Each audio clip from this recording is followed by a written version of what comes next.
everybody, and welcome to the next episode of the Fitness Network podcast. Today I am joined by Chris and Eric Martinez. So if you guys, these are my very, very first international speakers to come on. So if you guys want to give a little quick intro, that would be great for our listeners.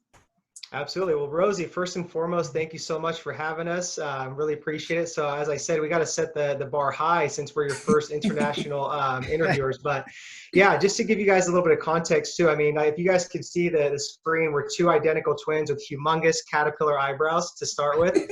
But I like taking the listeners back when we were 17 years old, right? So this is a big part of our story and journey, and I know it could resonate with a lot of people and help you guys if you guys are going through some sort of adverse moment. But we were 17 years old. It was 3 days before Christmas, and we grew up in a picture-perfect life, and we got a knock on the door at 3 a.m. So again, this was 3 days before Christmas, and it was a California Highway Patrol officer and a chaplain. So not a good combo at 3 a.m. So I felt like I was in a nightmare. And when I woke up, I actually saw my mom on the floor screaming bloody murder. And they had told her that my father passed away in a car accident. And our father was a correctional officer at San Quentin State Prison. So we were raised with like a lot of discipline, all about education, a lot of work ethics. So right then and there, in a blink of a split second, my father was killed because he fell asleep behind the wheel. So he was taken from us. It was very hard. Us being 17 years old, we were kids. So we were lost for a long time. And then 3 months later, my mom's mom passed away due to cancer. So a lot came down on our family very, very quickly. And I felt like I lost like a part of my mother as well too. So Chris and I went down some dark paths, and we turned to alcohol. We just were very angry. We had no direction, no mentor. We were lost. So it was up until about age 17 to 24. We were just going through the motions in life, but we were still really fascinated with working out because it helped us alleviate stress and anger, going to the gym. And we got really fascinated by just body compositional changes, just exercise science, physiology, everything, the whole nutrition aspect of it. And we hired our first mentor, which is Dr. Lane Norton, if you know who that is. And yeah, awesome guy. So we had the pleasure to be mentored by him for 5 years. So we learned under him everything he taught us. Then we went on to hire Dr. Joe Komzeski, the diet doc, and then Eric Helms, the 3DMJ. So we're always hiring different mentors to keep sharpening our skill sets. So after that, we had a big epiphany at age 24 that, hey, there's two of us. We see all the online stuff that they're doing. So we're like, why can't we do it? So we started our first business, Dynamic Duo Training, serving thousands of fitness clients all around the world with custom exercise nutrition programs and transformations. Then the last 3 years, we pivoted towards business consulting for personal trainers and fitness professionals. So our business now is called the Dynamic Fit Pros program. So yeah, that's pretty much the context on us. We're authors, speakers, and just all around, just like students of life. Yeah, I love that. I always think fitness is a great kind of thing where we are always learning. Like even when I said my coach, he's been at the top of his game for 25 years and he will openly say, I'm still learning. And yeah. I think that's a really, really nice thing. And of course, as you develop through your life as well, you probably look at different aspects that you didn't look at before as well. Think about Absolutely. That. God, 17, that's quite a strong age to kind of have something like that happen, because you're very aware of everything and still being a teenager.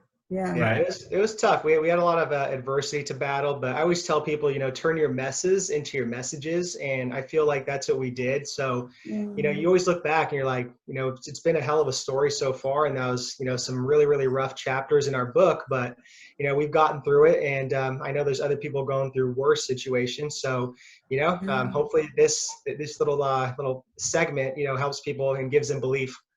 Yeah, I also think too, Rosie, like at some point in anybody's life, whoever's listening to this, you have to go to battle with yourself to really identify who you truly are. You really have to go to battle with yourself. And if you don't, you're going to probably most likely end up like mainly society's just complacent, kind of weak, watered down mindset to where you really don't challenge yourself. You really don't peel back those layers to really maximize your potential. So that's what I tell my students as well too. You have to go to battle with yourself to really discover who you truly are and what your purpose is and what your gifts are to be able to serve this world. Yeah, and what you're capable of as well, I think. Exactly. And I think sadly, a lot of people who nitpick things, you know, like I have clients and people say, oh, why are you only on that many calories or something like that? Or why are you doing that? And it's often because actually I think they're a little bit sad in themselves. And so they're trying to find fault with somebody else, which I think maybe if they develop themselves, they wouldn't do that anymore. Yeah. Yeah. And something we used to do too, when we did a lot of our online coaching, Rosie, was we had all of our clients do a questionnaire, like an intake form. And instead of asking like the very first thing, like, hey, like, what is like your goal, or like, what is like your perfect like training program or macros or anything like that, we always ask them, what was your why and purpose behind your health and fitness journey? And that always helped us like discover what the root of the problem was, you know, because it was never the fact that they wanted to step on stage. It was never the fact that they wanted a six pack or to fit in a bikini. You know, there was something really deeper, you know, underlying that we had to peel back and discover that in order to really help them out and maximize their goals, you know? Yeah. There's definitely a real mental and emotional side, isn't there, to coaching? Sure. A lot more than people realize. So did you guys you got into fitness before you were 17 though, before that happened? We grew up playing sports, so heavily into soccer and then basketball. So yeah, just really went through those times where we're just avid athletes. But then we started getting to the weight room about age 18. You know, we didn't know what the hell, we didn't know what we were doing, but we'd still go in there, throw in some weights, and we're like, oh, we got to get ripped and then look good for the summer. Gotta get big. So how did you start? When you kind of realized that you didn't really know what you were doing in the gym, did you go and find a PT or anything like that?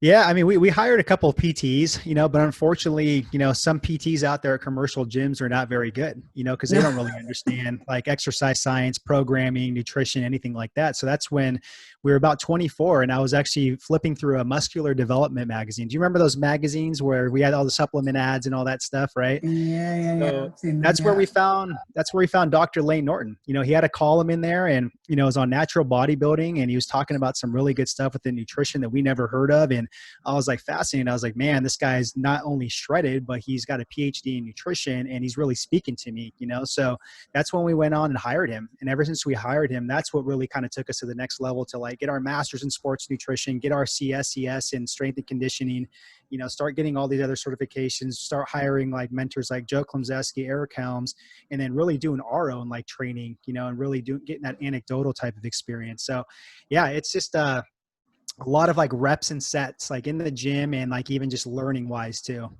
Yeah. And you guys, have you taught, is it Brett Contreras, or you've worked with him?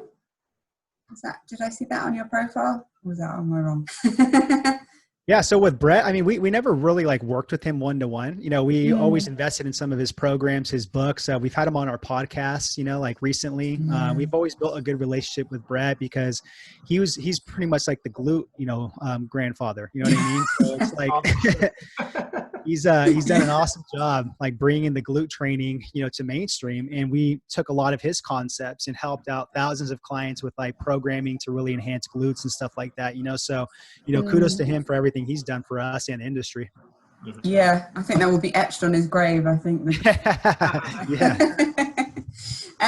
Okay, so what are your kind of future goals for your business and for you guys personally as well? Yeah, I mean, I would say just business-wise right now, I mean, we just launched our brand new book called Rise of the Fit Pros, how to create more income, impact, influence, and independence as a fitness professional, both going online and having an in-person fitness coaching business. So that's been a great response the last couple of months after launching that. So we definitely want to get that in more hands. Obviously, we want to serve more fitness professionals within our program, the Dynamic Fit Pros program. So we have a level 1 program, a level 2, and they're just great programs, you know, but we still have that mission to serve over 100,000 fit pros. We're really aiming for that. But yeah, just, you know, continue to, get people on our podcast, you know, keep, giving wisdom through there. I'm not sure what else. You got anything else you would add to that, Chris, business wise? I mean, business wise, no. I mean, he covered everything, but other than that, Rosie, just personal goals, you know what I mean? Just, just getting better all around in life. You know, I'm obviously engaged. Eric's not engaged yet. Gotta catch up. No, I'm good.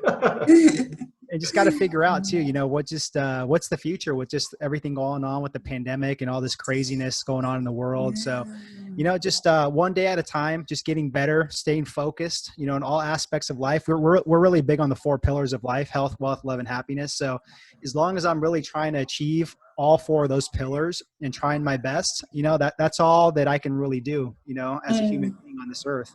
Yeah, and I like the motto of just like, approaching one day at a time, and just getting, how do you win that day, right? Now, don't think about the past, don't think about the future, be present. How do you win today? How do you get 1% better today to sit there and keep compounding all throughout life? Yeah, definitely. I want to come back to the pandemic actually, because I thought it was an interesting point. But I was gonna say, before that, what are you guys most proud of so far with your career? I would say it has to be writing the books.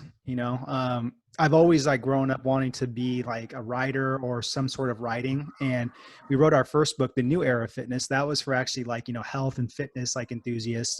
We did that back in 2017. So that was 3 years ago. And then I'm proud too of just this book that we just recently put out this year, Rise of the Fit Pros, to help out fitness professionals. So I would say that's probably one of the biggest accomplishments, because to be able to write a book with my brother, and have that out there in the world, to be able to serve people and have our names on there and create that kind of impact. I mean, until you write a book, that's when you'll really realize the impact that it makes, out there, and just kind of the satisfaction and the gratification into writing that book and getting it out there.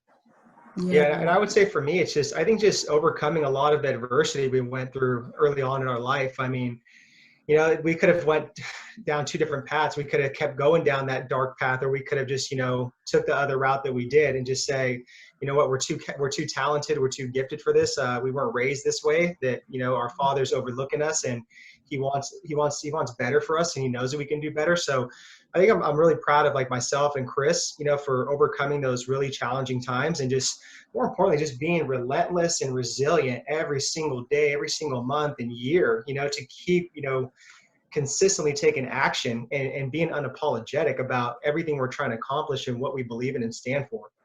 Yeah, and I think being consistent is definitely a big deal in the fitness industry. Yeah. Also being strong, mentally and physically, you really, really have to get yourself through a lot. And at least now that you've done it once, you can do it again, whatever it was.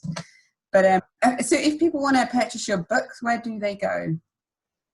They can get that at riseofthefitpros.com, or you can get it on Amazon. We have the audio version, the digital version, or the physical as well too. Okay, cool. And then for the courses with you guys as well that you run?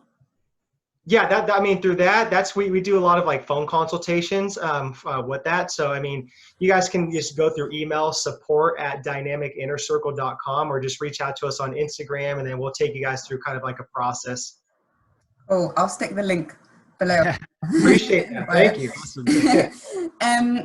Yeah, so going back to the pandemic, has that kind of changed things for you guys? Because I feel like everyone, certainly where I am, people are much, much more aware of their health now, whether it's actually making them go to the gym or not. I do feel like it has kind of changed their mindset a little bit. And it might just be that they have had time to sit there when they've been on furlough and not at work or something like that. Or maybe it has just made them aware that, they are that little bit overweight or something and they want to improve that. Yeah. I agree 100%. I think that this pandemic was an eye opener for a lot of people, obviously take care of your health, do everything you can to strengthen your immune system. You know what I mean? So if you see honestly what's going on, a lot of the people that are getting hit with this whole virus are the people that don't take care of themselves at the end of the day, and it's a wake up call that you got to take care of yourself. Your health is your wealth. You know what I mean? It is the fountain of youth. So if you put that on the back burner, it's going to come back to you. It really is, and it shouldn't have to get to a point where it's a wake up call like this. It just should be an everyday thing where you're taking advantage of it. I told people before, you're so blessed to be able to have a body and to be able to work out every single day, and it's just you get one life, you get one body, you get one mind.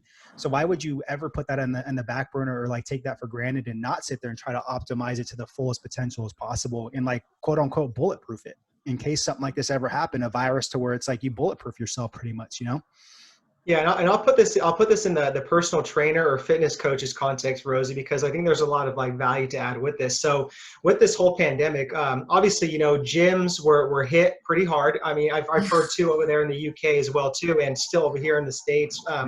We don't know the fate of gyms going forward, but we do have control of online businesses, right? We could still help a lot of people with their health and fitness through online. There's so many platforms, like something even like this, like Zoom, is amazing. So in any business, it comes down to supply and demand. And this is what we actually got off a call with a bunch of fitness professional interns that we were guest speakers on right now. And this is what I was telling them, that this is the best time right now to sit there and build your online business and serve people with their health and fitness goals, because the demand of it is so high, because the coronavirus has woken everybody up and said, oh shit, like I have to really pay attention to my health, my immune system, like health is your wealth, right? So it's all about just like, the supply of it. So is there enough fitness professionals that are bought into it? I know some of us got knocked down, right, from the gym settings, but can we get back up and have that belief and break down those self-limiting belief barriers and build this online business and continue to be amazing fitness professionals and serve people all around the world through online coaching? And I say it's the best time, better time than ever.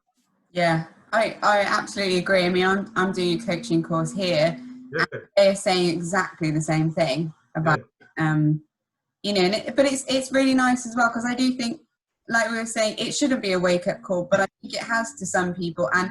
But it's really nice that maybe it's given them that little bit of confidence that they didn't have to admit to themselves that they want to improve, and then to actually take action and come to someone and do that.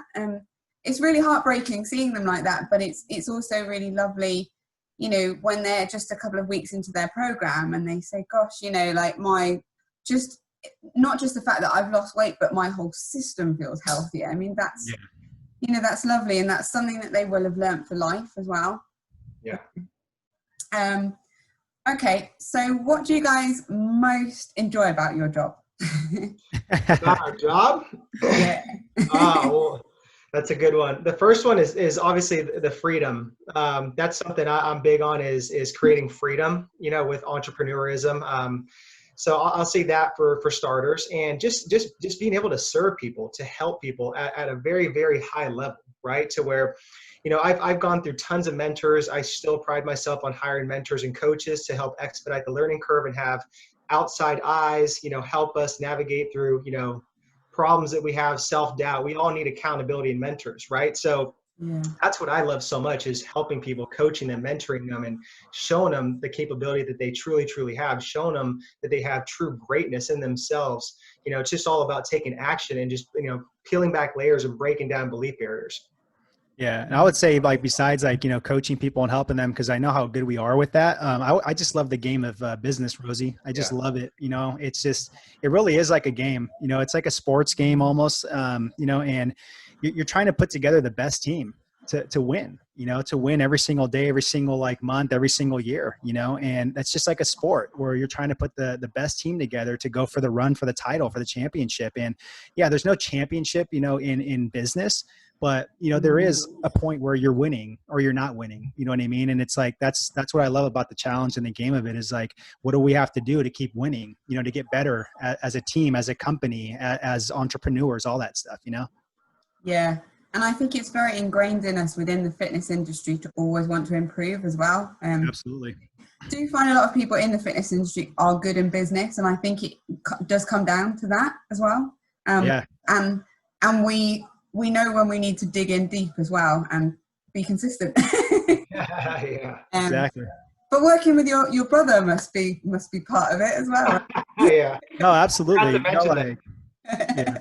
Ever since this pandemic, we haven't been able to work together for the past like 5 months, but we've adjusted a little bit. It sucks, but we used to work together every single day, so it's been a blessing to be able to do that, Oh, but do you ever look in the mirror and go, man, I miss you? There you are. Awesome. So maybe describe like what your average day is. I'm not really sure if there's an average day for you guys, but I love this question. We asked this question on our podcast too, because I like to know people's lifestyle. I'll go first since I'm a minute younger than Eric. But basically, I get up, Rosie, like at 5:30 every single day. I got to have my coffee. I do reading for about an hour. And then after that, I usually do some stretching and I'll listen to an audiobook for a little bit. And then I'll start my work like probably around 7:30. So it's basically 90 minutes to myself to where I'm taking care of myself, you know? And then I'll start my first block of work for like 3 hours. And then I'll take a break, usually go to the gym, and then I'll come back and do another block of work, go run some errands. And then I'll shut it off probably around like between 6 and 7, depending how the day goes. And then I go to sleep, you know, around 10 o'clock. So that's kind of my day. So Yeah, I mean, I would say mine's somewhat similar. I mean, it used to be more exciting, you know, when life was normal, we could go places, but ever since the quarantine, it's been definitely an adjustment and a challenge. I'm not going to lie, but I mean, you just have to take the good with the bad with everything and just be optimistic. But I start my day off with a morning routine. Like I get up at like 6:30, 7 o'clock. I don't get up as early as Chris, but I dedicate about an hour to like reading, some journaling, a little bit of meditation, breathing work. After that, I'll have my coffee and then just like, you know, scroll on the phone a little bit, catch up on some emails.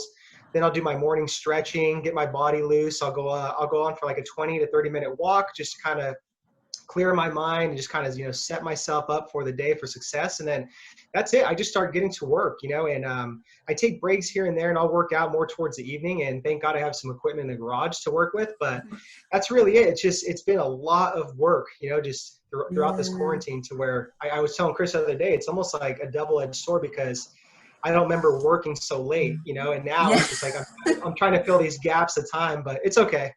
Yeah, I agree. I feel the same about it. Are the gyms still closed in California now? Yeah, they are. So they opened, didn't they, and then closed again? Was that? Yep. It was such a tease. not cool. No, I mean I think they were closed about 4 months. They just opened a couple of weeks ago. Yeah. But yeah, I mean, I think people were literally breaking down the doors to get in. So it sucks, but then unfortunately it's like you just start adapting to it, right? Like that's the sad part, you know, as much as we love gyms, but you just either figure out a way or you just make the excuse and play the victim role and don't do anything. What I really hope that people have got from it is we need to be self-sufficient. Yeah. At least I feel like I learned that, and I really hope that others have. And I mean that kind of in every possible way, really. Whether or not people will pick that up, I don't know. Yeah, that's good though. Okay, so what tips do you have for people who want to become online coaches? Okay. You go first, Chris. I'll go after. You want me to do it, huh? So what I recommend, Rosie, is basically it all depends. You know, if somebody is a personal trainer or a fitness professional in person, then the way I would kind of do this is what we talk about in our book. Is step one is figure out, you know, like, do you want to sit there and work for like a big box gym or more of an independent gym, right? And I'd recommend always going towards like an independent gym, just because you're able to kind of run your own business there. You know, you won't get fed clients like a big box gym, but you can charge more. You can do different billing prices. You can do different pricing structures, all this type of stuff, right? That you can't do at a big box gym. The second step is, you know, pick what kind of hybrid training model you want to do. Do you want to do this basically 50% online, 50% in person? Do you want to do completely almost full, like, you know, remote training and a little bit of clients in person? Or do you want to do a lot of clients in person, just a little bit of remote training, right? So pick the hybrid model. After that, you want to pick your online training model. Do you want to do a group coaching model? Do you want to do one-to-one? Do you want to do a high ticket coaching model, right? And after that, you know, it's just really about kind of scaling your business, like really having the systems and processes in place to really make sure it all works like a well-oiled machine. Yeah. Yeah, I like those. Those are good tips. And I guess for me, I would say is, you know, once you figure that out, like with what Chris said, I think that's a really good step in, you know, to get going in the right direction. But the next one that I see is a lot of common mistakes that fitness professionals make is just not getting very clear as to, like, you know, who they want to work with and, you know, what's their specialty in their niche, right? Like I see so many people say like, oh, I'm a fitness coach, I'm an online coach, I'm a bodybuilding coach, and I help you lose fat and build muscle. But you see how broad that is? Like, it's speaking to this huge universe. It's not speaking directly to particular clients, right, that have particular, pain points and problems that need to be solved. So that's one thing that we, take our students through in our fitness program, our Dynamic Fit Pros program. And we even talk about this in the book. It's like an 8-step framework to build that foundation and understand how to get really clear with your messaging, with speaking, with videos, who's your avatar, what's your niche, what's your specialty. I mean, to really, really just, get those raving fans and just, build that know, like, trust. So that's what I see is just a really common issue with fitness professionals. And once you have that clarity and that breakthrough as to who you want to work with, your messaging is down with like your social media posts, and you identify what your like specialty is and how you differentiate yourself. Yeah. It really gives you a lot of confidence as a coach. Yeah, absolutely. I mean, you can't work with everyone, even if you just, I deal with females. Well, are you dealing with competitive females? Are you dealing with women that are, mothers, or are you dealing with teenagers? Or, I mean, they're all going to have very, very different requirements. So yeah, you can't help everyone, sadly. Yeah. Okay, so what do you think is most important to do well in the fitness industry? It's my favorite question. Do you think like work ethic or genetics or things like coachability? I've had people say as well, stuff like that. Well, it depends. Like what context is this in? Like, is it from like the personal trainer coaching standpoint or like the athlete? Normally I say it from the athlete, but I'm intrigued. Maybe you can say it from both. I'd be intrigued. I'll cover one of them. What's that? I'll cover one or the other. Yeah, I'll take a stab at the athlete. I'll go with the athlete one. So I would say just work ethic. Just because, again, it's putting in the sets and reps. That's what Arnold Schwarzenegger said. He was really big on that, and it applies to every aspect in life. I mean, every day you just got to show up. There's going to be days where we don't feel like training. We're not going to feel 100%. But as long as we go in there and we're moving the needle forward little by little, and we're even like programming our mindset to become more, even more resilient and strong. I always say to people, I used to tell my fitness clients, build a 6-pack in your mind first, then build the 6-pack on the exterior, right? Because it's all mindset. It's all mindset when you think about it. So I would definitely say work ethic and just being consistent. Yeah. And I would say for like the aspiring fitness professional to like really succeed in the fitness industry, I mean, number one is like, you have to walk the walk, you can't just sit there and talk the talk. So at the end of the day, it's always going to go back to like, you have to take care of yourself first. And like, you have to be a representation to where like you're a walking billboard, right? Nobody's going to work with somebody or take somebody serious, like if they're not taking their body serious. Right. So that's the first thing. The second thing is like, you got to have a mentor at the end of the day, because you could sit there and take what I call the long route, which is basically reading a bunch of stuff, searching a bunch of videos on YouTube and trying to get all this free information. But like, you're sifting through all these things, trying to find like that needle in the haystack, and it's going to take a long time, and you might not even find it at the end of the day. So it's like, why not have a mentor where it's like literally like you're trying to get from point A, trying to get out of the jungle, and the mentor is the helicopter guiding you to go this way, There's food right here. Why don't you rest right here? So you're going to make it out of that jungle. And that's what business is. It's like a jungle sometimes, right? So you have to have a mentorship. And the third thing I would say, Rosie, is like, you really got to be resilient. You're not going to be good at things at first. You're going to suck at social media content. You're going to suck at speaking. You might suck at coaching at first, but it's okay. You just have to accept it. And you just have to get better every single day. And you just got to believe in yourself that you have this gift and that you're serving people and that you truly want to help people and that you have a craft that you're just going to get better and better at. And that's what it is. Those are the secrets things right there. Yeah, they're not so secret. Okay, so we are at the quick fire round, so we're almost at the end. Let's do it. Favorite guilty pleasure food? Ooh. Pizza. You say pizza? Yeah. I'll say sushi. Nice. Favorite country you've been to in the world? Man, there's so many that I haven't been to, but the one that I've been to so far, country, I would say Costa Rica. Yeah, second that. Costa Rica. Beautiful. Yeah, beautiful. And do you guys have a greatest bodybuilder of all time? I'd say Arnold. Yeah, I would say Arnold. I mean, yeah, I love everything. I just loved his whole mindset and work ethic, like how he approached life. So I'd say him. Yeah, I see I see the bodybuilders these days, and like their physiques just look like they're like cartoon characters, you know. And Arnold's, his just looked like it was just more like natural. You know what I mean? Yeah, and there was more to him, you know, like he was a performer, he was everything, and I mean, he is still there now, you know. So it's yeah, definitely.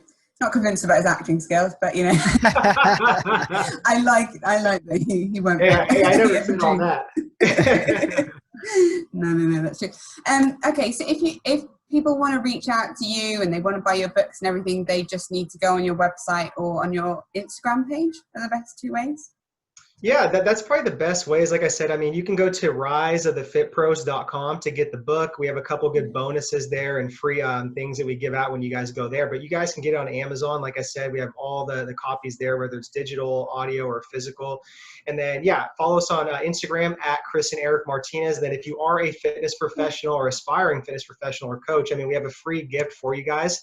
It's a lead generation tip. So you guys can go and get that at dynamicfitpros.com/masterclass. Awesome. Thank you, guys. And thank you so much for your time and coming on. You're very welcome, Rosie. This is your first, this is going to be a memorable one. So identical twins and international. I know. From across the pond, I love it. Thank you so much, Rosie. Yeah, have a lovely day. Thank you so much. Bye. Thank you. Bye. Bye.